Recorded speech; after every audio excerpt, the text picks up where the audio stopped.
So hello everyone, I welcome you all to 5am Crack Prelim series में. So let's see the first question. Question first is consider the following statement. Following statement about NASA new vision named Imaging X-ray Polarimetry Explorer or IXPE. तो IXPE observatory is a joint effort of NASA and Russian Space Agency. This mission will study the most extreme and mysterious objects in the universe: supernova, remnants, supermassive black hole, dozen of other high-energy objects. The mission's primary length is 20 years and the observatory will be at 600 kilometre altitude orbiting around Earth's pole. तो यहाँ पे जो है आपको correct statement बताना है. अब देखो यहाँ पे देयर आर सर्टेन आस्पेक्ट जो आपको ध्यान में रखना है. जो IXPE ऑब्जर्वेटरी है ये जॉइंट एफर्ट है between the NASA and it's not Russian, it's Italian space agency. Italian space agency. तो ये स्टेटमेंट आपका गलत हो गया. The mission primary length is 2 years and the observatory will be 600 kilometre altitude orbiting around earth's orbit. ठीक है, earth's pole लिखा हुआ है यहाँ पे. It's not pole, it's equator. It will orbit around earth's equator. तो ये गलत हो गया. The mission will study the most extreme mysterious. ये स्टेटमेंट आपका this is correct.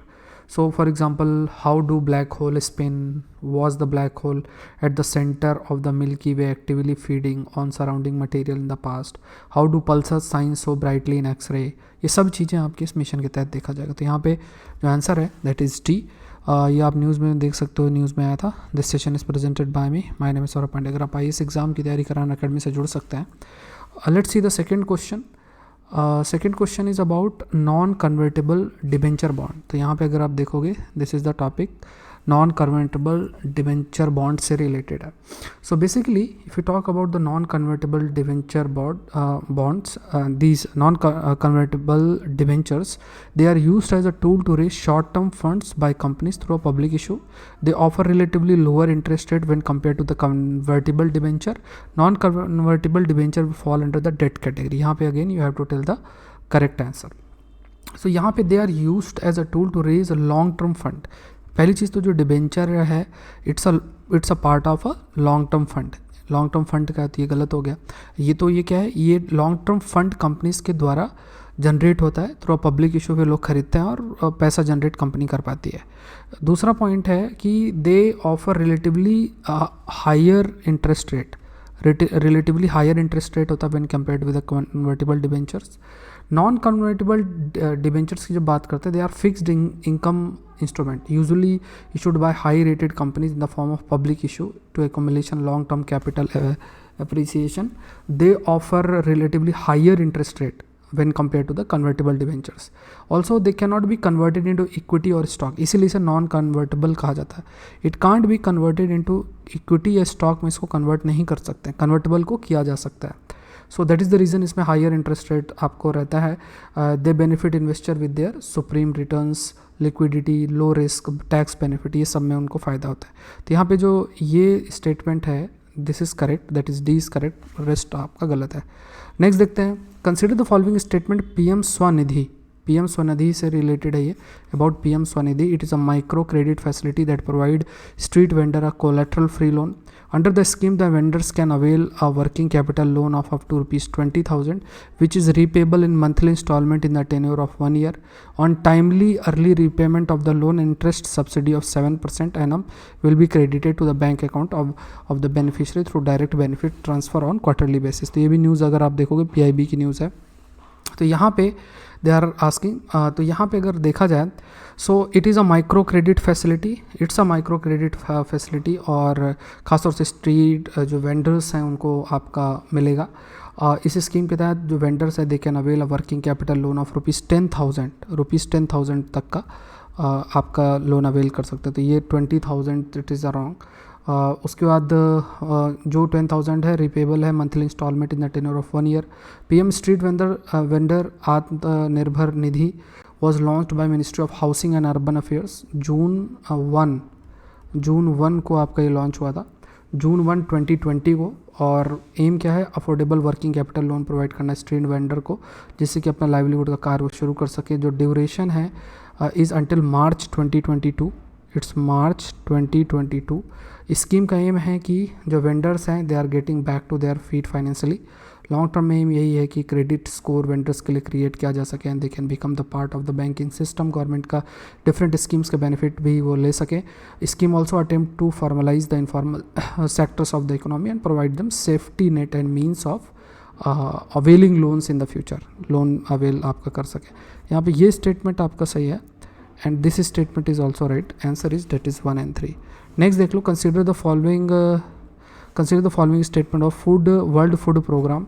Organization established in 1961 by United Nations to help alleviate world hunger. Its headquarters is in Paris, France. Awarded the Nobel Peace Prize in 2021 for its effort to provide a food assistance in area of conflict and to prevent the use of food as a weapon of war and conflict। तो correct आपको बताना है। तो यहाँ पे अगर देखा जाए ऑर्गेनाइजेशन जो इसका इस्टेब्लिशमेंट है, if you talk about organisation जो है वो आपकी इस्टेब्लिश 1961 में। यूनाइटेड नेशन, ये सही स्टेटमेंट है, United Nation to help elevate world hunger. Headquarter जो है इसका it is in Rome, it's not in Paris, it is in Rome, Italy. 2020 में World food Programme was awarded the Nobel Prize. 2020 में Nobel prize आपका जो है वो दिया गया था। Nobel prize it was awarded for piece for its effort, जो हंगर को ख़त्म करने के लिए एफर्ट है। तो ये गलत है, यहाँ पे 2021 दिया हुआ है। और एम इसका यही है कि नियरली 11% जो वर्ल्ड पॉपुलेशन है that does not have enough to ईट।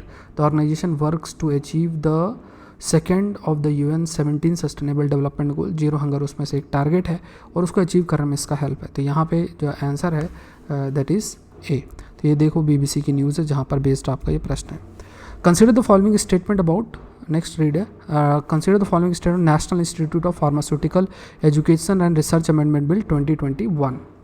तो यहाँ पे देखा जाए under this scheme 6 more institute of pharmaceutical education and research other than the one at Ahmedabad will be accorded the status of institute of national importance. Establishment of council, a central body to coordinate the activities of all the institute to ensure coordinated development of pharmaceutical education and research and maintenance standards। यहाँ पे आपको correct पूछे। यहाँ पे अगर देखोगे ये Hindustan times का यहाँ से प्रश्न है जो पूछा गया है।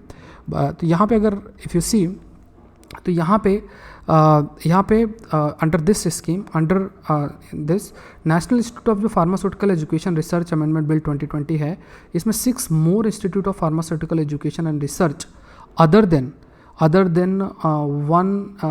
वन एट मोहाली, जो मोहाली में है एक, other than one at Mohali will be accorded the status of institute of national importance. ठीक है, तो ये स्टेटमेंट गलत है, इट्स इन मोहाली। ठीक है, तो ये स्टेटमेंट गलत है, ये स्टेटमेंट सही है। Establishment bill seeks to give the coveted institute of national importance status to pharmaceutical education research institute NIPERS, जो कि अहमदाबाद में सिचुएटेड है, हाजीपुर में है, हैदराबाद में है, कोलकाता में है, गुवाहाटी में है, रायबरेली में है। Bill also emphasises establishment of a council, a central body जो कि कोऑर्डिनेट करेगी एक्टिविटीज़ को ऑफ ऑल द इंस्टीट्यूट, जिससे कि जो इंश्योर किया जा सके coordinated development of pharmaceuticals education research and maintenance standards. तो ये स्टेटमेंट आपका सही है, यहाँ पे आंसर है that is 2 only। An institute of national important का मतलब क्या होता है? It refers to the autonomous institute established under the act with the power to hold examination, grant degree, diploma, दूसरे जो academic distinctions है, titles है। These institute of national receive funding from the central government, central government से funding आपकी होती है। Consider the following statement, next देखते हैं about the international maritime organization award for exceptional bravery at sea। तो यहाँ पे आए, ये भी PIB की न्यूज़ है। It is conferred every alternate year, her alternate year में आपका होता है, तो ये आपको ध्यान में रखना। It's not alternate year, it's अगर देखा जाए it's not alternate year, it's annually, it is conferred annually आपका कन्फर्ड किया जाता है। 2 इंडिविजुअल्स, यहाँ लिखा है 2 इंडिविजुअल्स, तो इट्स लिखा है only 2 individuals. It is 2 individuals groups who at risk of their own lifes perform act of exceptional bravery in attempting to save life at sea or in attempting to prevent or mitigate damage or to the marine environment. This year, IMO Council awarded certificate of commendation to Indian Navy, Indian Coast Guard और and masters, उनको दिया गया। तो ये statement ये गलत है, तो जो आंसर है that is A, that is 3 only. Next देखते हैं, लास्ट क्वेश्चन है, यहाँ पे है what is the probable problem with allowing large industrial group to set up banks. यहाँ पे it may lead to misallocation of capital, they may also be more willing to offer loans to its sister companies even if they do not meet credit standards, India lacks the infrastructure necessary to effectively implement regulation to prevent dangerous connected lending. तो यहाँ पे correct जो है वो आपको बताना है।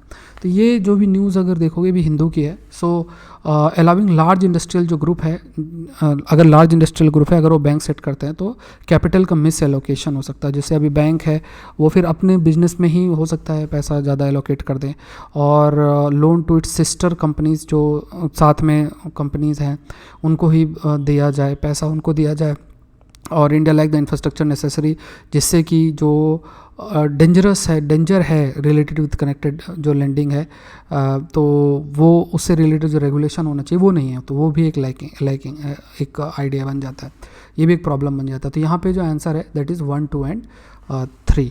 सो आज के लिए इतना ही, और मिलते हैं नेक्स्ट सेशन के अंदर। अभी अगर आप आईएएस एग्ज़ाम की तैयारी कर रहे हैं, अकेडमी से नहीं जुड़े हैं, SPLIV कोड यूज़ करके जुड़ सकते हैं। एग्रीकल्चर ऑप्शनल को आप कर सकते हैं, जैसे जो रिकॉर्डेड क्लासेस हैं बैच 2 की आपको देखनी है और एडवांस कोर्स की देखनी है, तो वो आप देख लो, आपका पूरा एग्रीकल्चर ऑप्शनल हो जाएगा। नोट्स बना लेना, क्लास को अच्छे से फॉलो करना है। उसके अलावा दूसरा ऑप्शनल आप कर सकते हैं, नया कोर्स आएगा जो, उसके बारे में I will inform you in advance. और ये जितने भी सब्जेक्ट उन सब की लाइव क्लासेस आप कर सकते हो। अभी प्राइस हाइक भी होने जा रहा है, तो ये जो प्राइस हाइक से पहले आप ज्वाइन कर सकते हैं। जब ज्वाइन करेंगे सारे एजुकेटर के सारे कोर्सेस आप एक्सेस कर सकते हैं, including test series, live classes होती हैं, और क्लास मिस होती है तो रिकॉर्डेड क्लासेस भी आपकी होती हैं। तो बहुत ग्रेट अपॉर्चुनिटी, और जितने भी अभी बैच कोर्सेज देख रहे हो सारे बैच कोर्सेज को भी आप एक्सेस कर सकते हो। सो आज के लिए इतना ही। Thank you everyone and let's crack it.